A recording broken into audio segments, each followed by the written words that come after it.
Let's get down to State of Origin chat. So the teams will be announced this time next week. We'll know all the teams. We'll know the teams for, in the men's that is, for State of Origin number 1. Now, Laurie Daly is back in the coaching fold of New South Wales, second time as coach. He was on the run home with Joel and Fletch yesterday. He addressed, well, he played a straight bat to a lot of it. As he would. So on captaincy, fullback debate, new faces. Yep. The wingers, of course, they're a little bit open-ended.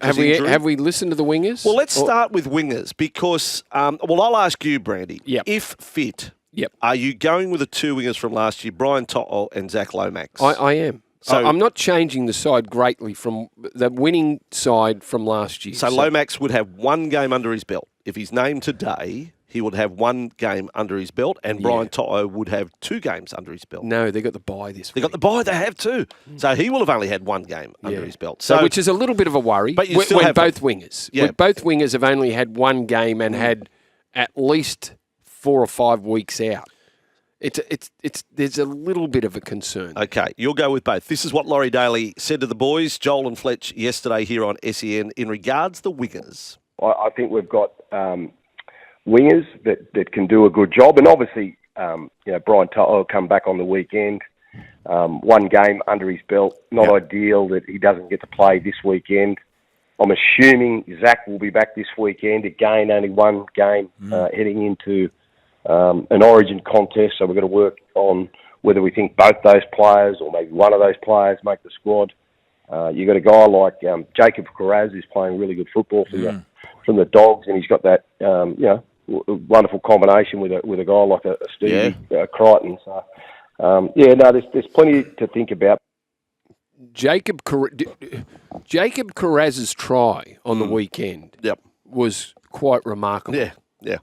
Where the pass didn't hit him cleanly, he had to drag it in from behind, and then beat 3 players in the space of 10 yards. Like his footwork is special. Having said that, I'm going to say all 3 are in a squad, but To'o and Lomax, Laurie's got them penciled in. I think because on logic you couldn't leave out To'o and play Lomax or play. Well, you could. But I think that's the concern for Laurie. Under their belt. Only one game under their belt. Both got one game. Well, that's right. That's the reason I'm not picking him, but I am picking him. You know what I mean? No, but you could both take of them or neither. Well, no, I don't think so. No, that's not no, because I think having both with only one game under their belt over the last 5 or 6 weeks. Yep.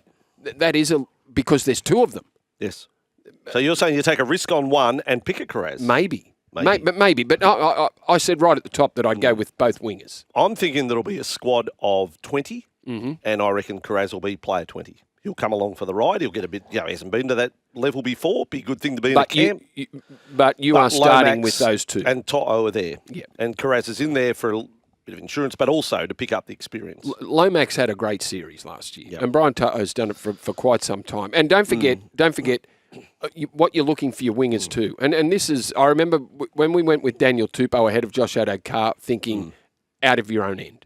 Yep. Out of your own end. Yep. If you're on the back foot. Yep. And many times when you play at Suncorp Stadium, you are coming off your own try line for the majority of the game. And unless you've got wingers that can bring the ball out of their own end and just keep bringing the ball out of their own end, well, you're under the pump. Sage advice. Now, what about positions undecided? Now, the great man, Gus Gould, said, from his experience and, most successful New South Wales coach ever, he said, you don't get your heart set on a team. Because there's no point writing a team down weeks and weeks ago. You pencil. You put it in pencil. You're not putting it in pen because a suspension, an injury will happen, and touch wood it doesn't, but it probably will this weekend. But some player you had as a lock is now gone. But what New South Wales do have is options in most positions. Yes. They do have. They've got options, particularly in the back row, in centre, in wingers, centres, fullback. They've got options. Even in the halves, there's options. Well, Joel and Fletch tried to probe to find out how many positions are undecided. This is how Laurie Daly faced up to that. I think the most contentious ones for us is the make-up of the outside backs. Yep. 5'8", and in the halves sort of combination, how that's going to look. And they're the two biggest decisions we're facing as it stands right now. Yeah. And if everyone's fit and healthy, that they will be the toughest decisions. So it's going to be tough to make those phone calls to some of those players and say, hey, look, you haven't made it. But that's the position we want to be in, and hopefully we are in that position. Okay, Greg Alexander, have you absolutely locked in your 5'8" then? So if Nathan Cleary is 7, and I'm assuming he is on your side, then the 5'8" boils down to Luai and Moses, both of whom did not set the world on fire last weekend. If you wanted a big performance just to absolutely get them across the line, well, neither. Yeah. Many times throughout the period that I was involved in Origin, Freddie would ring a player and say, you go well this weekend. Right. And that puts pressure on the player, but you want them to be able to handle that pressure. Fair call. Most of the time, those players didn't deliver. Most of the times, right, didn't deliver. Okay. So, which is interesting about handling pressure. I don't know. Jerome did the job last year. Both players were great last year. At the moment, I'm probably going Mitch Moses. Okay, so just Moses shading Jerome. All right, and Tigers, and it goes right up to Sunday night because the Tigers play in the last game this weekend. They play South Sydney at Campbelltown. It's a Sunday night game this week, folks, with Women's Origin on Thursday. We go through to a Super Saturday and a Super Sunday. So Luai would be absolutely, if he's not in front, then he gets one last chance in the last game of the weekend. So can we just sign off on your backline now, Brandy? I've got the pen. Yep. The Brandy backline, Dylan Edwards at fullback ahead of Teddy. Yep. You are having To'o and Lomax on the wings. Yep. Centres, is Latrell Mitchell Latrell's in the going to play centre? left centre. Okay. Ahead of Tom. Okay, and Tom is there or No. Stephen Crichton gets right of course, centre. Stephen Crichton playing the other side. So Tom Trbojevic misses out. Tom is there. James Tedesco misses out. Tom is there for any if there's a calamity in any of those positions. I think I'm going Tom. Moses Wing or Cleary, centre. Yeah. Now, as good as Connor Watson has gone and the contribution he made to last year, I have really warmed to Ryan Pappenhausen. Have you as the benchy? I just think this bloke, where Connor Watson will do a job for you, when you talk about you having to run out, if you need to win a game, and he certainly won't lose your game, but if you need to win a game, Ryan Pappenhausen is the super sub, is the X factor. I can put him on middle. I can put him on pinch hitter, dummy half. He covers all the backline positions. I love the idea Ryan of Pappenhausen. I love the idea of Ryan Pappenhausen coming on. Yeah, absolutely. When we got the ball, does he? Okay, I see. Yes. Yeah, true. Well, kind of what happens if possession swings around while Ryan Pappenhausen is on the field? Right. He's defending in the middle. Okay. You don't think he can do it? Well, I don't know. Well, you don't know. I don't know. You're saying Connor Watson has Connor Watson proven can. Yes, you absolutely know he can. Well, Connor Watson either plays hooker or lock, or they leave him on for the Roosters. Yep. And he did it last year. Yeah. So while it is very tempting to go Ryan Pappenhausen because he would be great with the ball. Yep. And he's done that. He did that role for Melbourne years back when he made his debut, played at dummy half. Now, Laurie Daly gave high praise for Jake Trbojevic, but door open for new captain, of course, and the Australian captain, the current Australian captain as AEO is in the squad.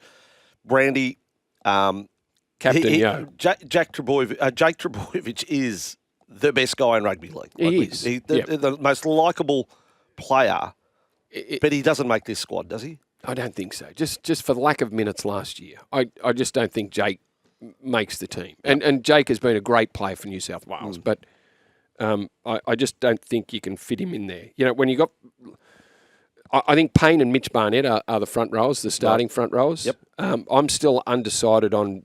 Reece Robson did a great job last year, but I think Appy's a better player than him. Like I think Appy Coruscant is a better dummy half. Like Brayley get a mention from the Sharks? Not ahead of those two. No, not ahead of those two. Okay. No. So, and then you've got Crichton, Martin, and Hudson Young as back rowers. Whether Crichton starts off the bench, who was an option from middle too. Yep. And Hudson Young starts on the left edge. But I think Crichton, who was the Wally Lewis medal winner last year. True that. So, and Angus has shown that he can do the job middle or edge over the years that he's played Origin. Liam Martin starts on the other side of on the right edge. Hudson Young would come off the bench. Connor Watson plays off the bench. Spencer Leniu plays off the bench. The other middle would be Jacob Saifidi for mine, or Keon Kaloamatangi. Okay, Keon back in the mix. One Origin under his belt. Chock Bulldog says, I think hearing Mitchell Moses say he's happy to play second fiddle to Nathan Cleary on 100% footy last night shows that that could be a winning combination, and there is more for Mitchell to learn. If he's happy to still learn behind Nathan, how good can he be? Is the question. Well, there's all of that. They speak diplomatically, of course, when it comes around a selection. No one puts themselves forward as absolute, you got to pick me, I suppose. Maybe some have in the past. We'll get Brandy's opinion on the text from 097. Now, this is absolutely out of the blue. 097, you are putting forward an idea, but you've given it some foundation, some history context. But I haven't heard this from anyone. 097 asked Brandy, how about Cleary at hooker? Johns and Gower did it in the past and worked well for Australia and New South Wales. So I haven't heard anyone suggest Nathan Cleary play hooker. How would that go down? And I think he'd do it. I think he'd do a good job. He'd do a good job. He'd do a good job. He would, because he's a very good defender. All right. He's an outstanding defender, but you wouldn't do it. No. Now, he could do it, but you wouldn't. Okay, but I know Ben you're Hunt getting. does it. I know you're getting. Would he be as sharp as Ben Hunt when he goes in dummy half? Like, try and think. But yeah, he could do it, but would he be an effective number 9, a really effective 9? He'd be absolutely. Yeah, He'd almost be like Appy Coruscant. Okay. Great deception. Right, The showing of the ball just to create some space for his runners. All right. He could do it. 097. But you wouldn't do it. Morning, fellas. What about Hamoli from the bench? Would have a good understanding of DCE if Gerbo doesn't play and serious impact as needed. Cheers, Scott from Melbourne. Do you need? I appreciate, Scott, you're putting trying to back up some fact to it, but like an understanding of DCE having. I don't think. I don't think that's Hamoli's attraction to be in the side because we need to counter.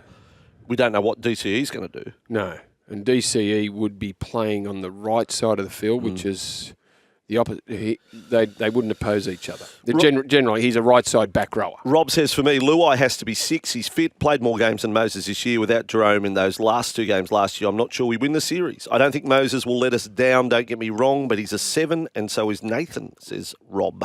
Well, that is the argument, isn't it?